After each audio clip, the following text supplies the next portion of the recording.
Iran has told the world's big powers that the time for negotiations from a position of inequality has come to an end. Iran's foreign minister says the country will not budge on its nuclear stance, but rather wants to negotiate broader peace as well as a security deal. In a letter to world powers, Menachem Mottaki has emphasized that Iran will press ahead with its campaign for a nuclear fuel industry. Mottaki, whose letter was posted on a French website, says the West should consider Iran as an equal power in talks over its nuclear energy program.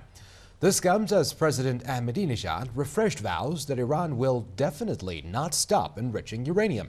Iran has always insisted that it wants the nuclear energy industry for the production of electricity and not bombs, as the United States and some of its Western allies have claimed.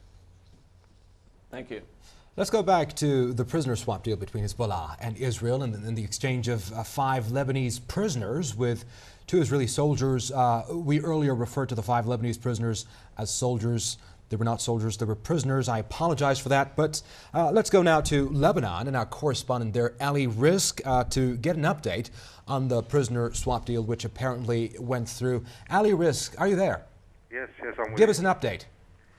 Well, concerning the prisoner swap is expected to take place actually in around maybe 8 hours from now, 12 o'clock at noon, local time in Beirut. The prisoner swap is expected to take place now. There has been a change of schedule. It was expected that the 5 prisoners and the bodies of 200 fighters would be coming in exchange for the 2 Israeli soldiers and remains of Israeli soldiers who were killed in the July 2006 war. Now, of course, we only have today, we only have the 5 prisoners coming inside. The 200 fighters, 200 Arab fighters, the bodies of these fighters will be coming into Beirut tomorrow on Thursday. That's a change, so it's now a 2-day process instead of being a 1-day process. The process will be completed in 2 days. Now, it is expected tomorrow, of course, that the 5 Lebanese prisoners will be arriving. They will cross into the Lebanese border and directly be transported by helicopter to Beirut airport. I just want to stress something here. When they go into the border, when they enter the border directly, they'll be transported and will not be seen by their families or by the media, directly crossing into the Lebanese border and going by a helicopter to the airport. There will be a welcoming ceremony at the airport for them. Their families will see them, in addition to the 3 leaders, the President, Prime Minister, and Parliament Speaker of Lebanon. Then we'll see them, of course. After that, it's expected there will be a ceremony in southern Beirut, and then a major speech will be made by the Hezbollah Secretary General Said Hassan Nasrallah, where he will speak about the details of the prisoner swap, what led to the prisoner swap, the details of the agreement. Any word on the state of health of the 5 Lebanese prisoners handed over to Hezbollah by Israel?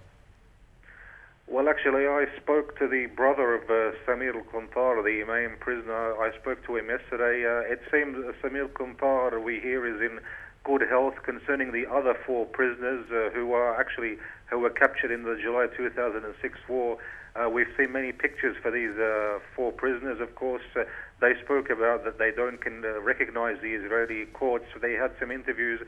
They look to be in very good health, actually. So, in general, no, the 5 prisoners we hear, of course, are in very good health. Now, concerning the 2 Israeli soldiers, we had heard before reports, especially Israeli reports, that the 2 soldiers are dead. Now we are hearing some reports, I stress here, some reports that one of the 2 Israeli soldiers could possibly be alive. Now, if that is the case, that would be very, very significant. But concerning the Lebanese prisoners, no, they seem to be all in good health. In Lebanon in general, if I could say, today is considered to be a day of victory for Lebanon. Many believe that this is another victory for Hezbollah after the July 2006 war. At that time, of course, Hezbollah Secretary General said that in no way would he return the 2 Israeli soldiers except under a prisoner deal, and it appears that this promise has been kept and the time has now come, and these 2 Israeli soldiers really won't go back except under this prisoner deal. So this is considered a big victory for Hezbollah. And can you confirm to us that the 2 Israeli reservists, Eldad Regev and Ehud Goldwasser, are now dead?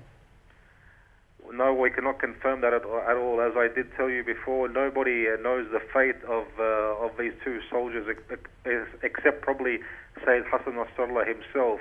Now, what we have heard, preliminary Israeli reports, I repeat, Israeli reports had previously said that both soldiers are dead. Now we're hearing some reports in the Lebanese media, one Lebanese newspaper, which pointed out that one of the two soldiers may be alive. But this remains to be seen. Nobody can speak about their fate. But it's actually 99% sure that at least one of these two soldiers, one of them, is dead. Ali Rizk, our correspondent there in Lebanon, many thanks for joining us.